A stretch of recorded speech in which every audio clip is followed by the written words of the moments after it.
আমার কাছে ক্ষমতা কিছুই না, আমি ক্ষমতার মুখাপেক্ষিও না। তবে এবার অত সহজে ছাড়া হবে না। আওয়ামী লীগ ধর্মের জাতির আব্বা শেখ মুজিবুর রহমান আসলেও কি সে পীর আউলিয়াদের মতোই নিষ্পাপা ছিল, নাকি তার মিয়া শেখ হাসিনার চেয়েও সে ভয়াবহ রক্ত বিষাদা ছিল?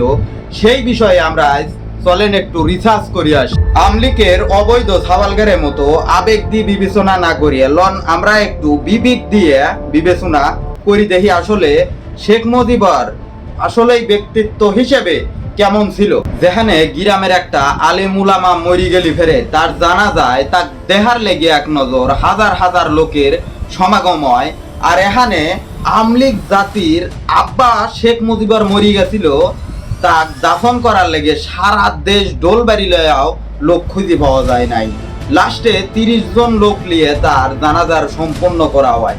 তাহলে কতটা ভালো মানুষ ছিল আপনারা বিবেক দিয়ে একটু বুঝবেরই পারতেছে। তাই তো শেখ মুজিবুরের এই শাসন আমলেই রফিক আজাদ কইছিল বাদ দে হারামজাদা, না হলি মানচিত্র খাবো।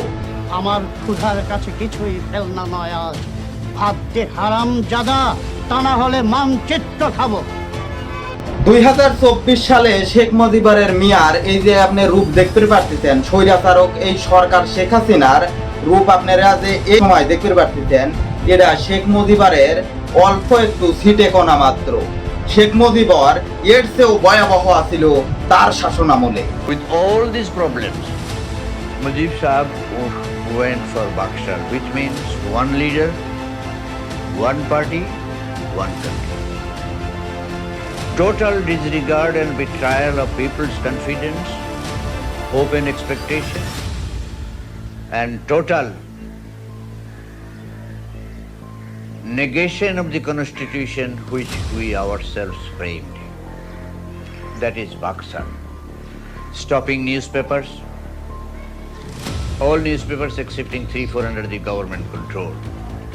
According to my reading, though cruel it will sound, Mujib's political death was on that day on which he formed this one-party Bakshar. Bangladesh সেনাবাহিনীর কঠোর মনোভাবের কারণে শেখ হাসিনা দেশ থেকে পলায়নে বাধ্য হয়েছে, কিন্তু তার আব্বা মানে আওয়ামী লীগ জাতির বাপ পলায়নের টাইমটুকু পায় নাই। তা খুন করিয়ে রাস্তায় কুত্তর মতো ফেলা থোয়া হয়েছিল, যা কেউ দৌড়বিরও আসে নাই, ছবিরও আসে নাই, এমনকি তা জানাজার করার লেগেও মানুষ খুঁজে পাওয়া যায় নাই গোটা বাংলায়। পরে 30 জন মানুষের দৌলতে তাক যেমন তেমন করিয়ে মাটি দেওয়া হয়। তাহলে কত বড় পীর বাবা ছিল এই জাতির আব্বা। এই আওয়ামী লীগ জাতির আব্বা শেখ মুজিবুর মরার পর গোটা বাংলায় আনন্দে উত্তালয়া উঠেছিল, এবং কি সেনাবাহিনী রেডিও বেতারে ভাষণ দেয় গোটা দেশ এখন খুনি মুজিবের হাত থেকে মুক্ত। মেজর ডালিম বলছি, অদ্য সকাল হতে খন্দকার মুস্তাক আহমদের বলিষ্ঠ নেতৃত্বে সামরিক বাহিনী ক্ষমতা দখল করিয়াছে। শেখ মুজিব ও তার খুনি দুর্নীতিবাজ সরকারকে উৎখাত করা হইয়াছে। এখন হতে সারা দেশে সামরিক আইন জারি করা হলো। আপনারা সবাই আমাদের সাথে সহযোগিতা করুন, আপনারা নিশ্চিন্ত থাকুন, কোনো অসুবিধা আপনাদের হইবে না। বাংলাদেশ জিন্দাবাদ।